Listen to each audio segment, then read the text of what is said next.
All the information that we have so far given regarding the development of the embryo in the mother's womb has emerged from scientific research in the last 30 to 40 years. And this new information has enabled more new miracles of the Quran to be grasped.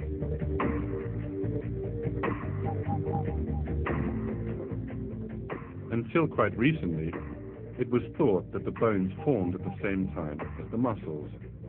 But the latest research has revealed a truth that human beings were unaware of. First, bone tissue develops in the embryo, and then muscle tissue forms around the bones.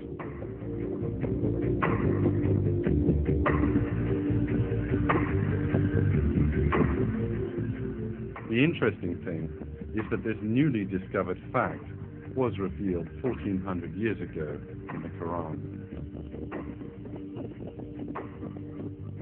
We then formed the drop into a clot, and formed the clot into a lump, and formed the lump into bones, and clothed the bones in flesh, and then brought him into being as another creature. Blessed be God, the best of creators.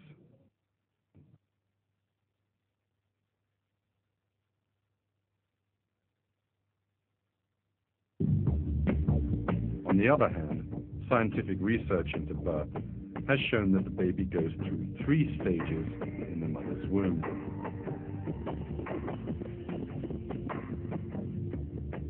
This fact is described in the following way in a textbook on embryology, Basic Human Embryology.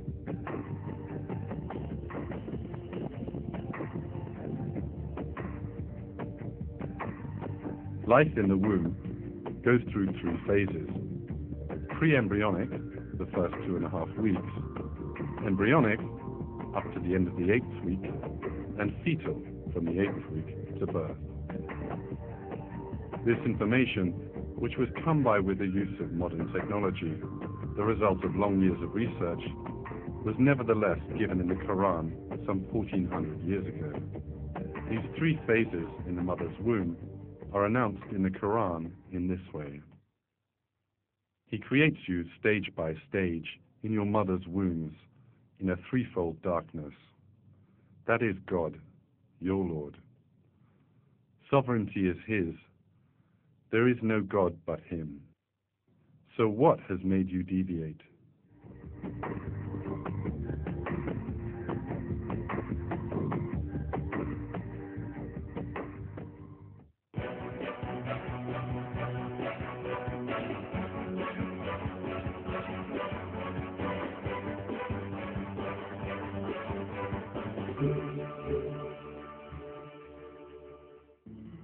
The instrument you can now see on the screen is a medical tool which possesses some of the world's most developed technology. It is a life support system which people in intensive care are linked up to. But this entire room full of high technology pales by comparison to another far more developed system of biotechnology. This superior piece of equipment is the placenta, which surrounds the embryo in the mother's womb and meets all its needs.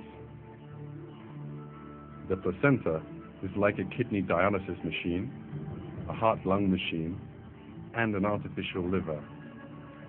It carries out all these functions at the same time. It is a wonderful design which enables mother and baby to live. The cells which make up the placenta recognize the food particles from the millions of molecules in the mother's blood and allows these to reach the baby. Another of the placenta's duties is to protect the embryo. The defensive cells in the mother's body flow towards the womb to attack the growing embryo. But cells on the very outermost layer of the placenta form a kind of filter between the mother's veins and the embryo.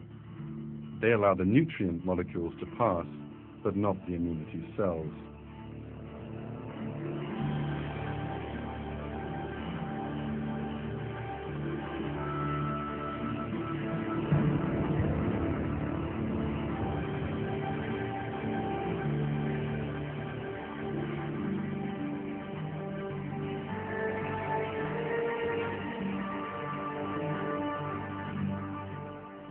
If the job of taking care of the growing embryo's needs had been given to a human being and not the placenta, then the embryo would not survive more than a few minutes. Because mankind does not possess the kind of technology, it would need to calculate the embryo's changing needs and then meet them. The only piece of technology sufficiently sophisticated to carry out this function is the placenta. This cord enables the link to be formed between the baby and the mother's body.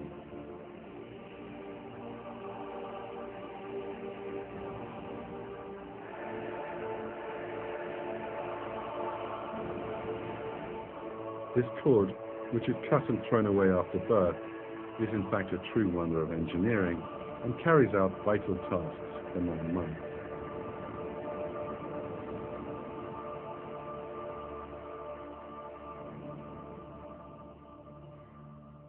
It contains 1 vein and 2 arteries. The vein carries food and oxygen to the embryo. Thanks to this, the embryo does not drown, even though it lives in a liquid-filled environment and its lungs are full of water. It does not die, even though its digestive system has not yet been constructed and it cannot eat. Both of these 2 basic needs are provided for the embryo through its placenta. The arteries remove the carbon dioxide and waste food products from the baby's body. Neither the mother nor the embryo growing in her womb are aware of these systems and processes.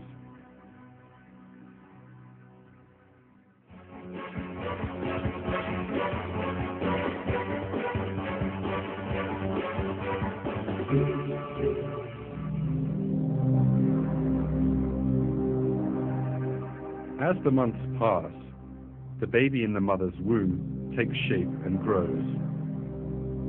It becomes ready to step into the outer world. The time has now come for the final stage, birth. But there is a great deal of danger for the baby waiting in the mother's womb. The baby will be born by passing through the mother's womb and between her pelvic bones, posing a great threat to the unborn child. During birth, the baby's head will be squashed in these narrow areas, and its skull will come under pressure. But here again, a special precaution has been taken to protect the baby's health. The bones in the skull of the newborn baby are soft.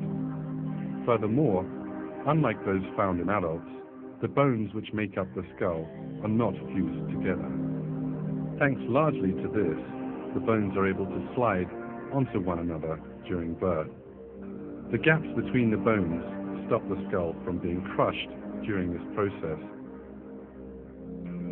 In this way, the baby is born healthily, and its skull and brain come to no harm. In the months that follow, its skull will harden, and the baby will lead its life in a healthy way.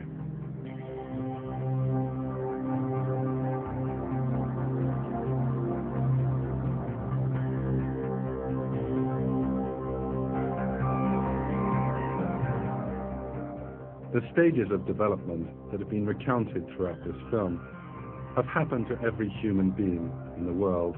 Everyone was hurled towards the womb as a sperm cell joined with the egg, thanks to the specially created conditions there, and then began life as a single cell. Even before they had the slightest idea of their own existence, God gave their bodies shape and created a normal human being from a single cell. It is the duty of everyone in the world to consider this fact.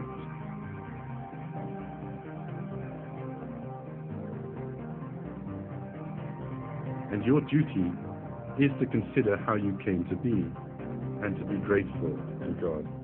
Do not forget that our Lord, who created our bodies once, will recreate us after our deaths and will hold us to account for the blessing He has bestowed upon us. This is very easy for Him. Those who forget their own creation and deny the afterlife are greatly deceived.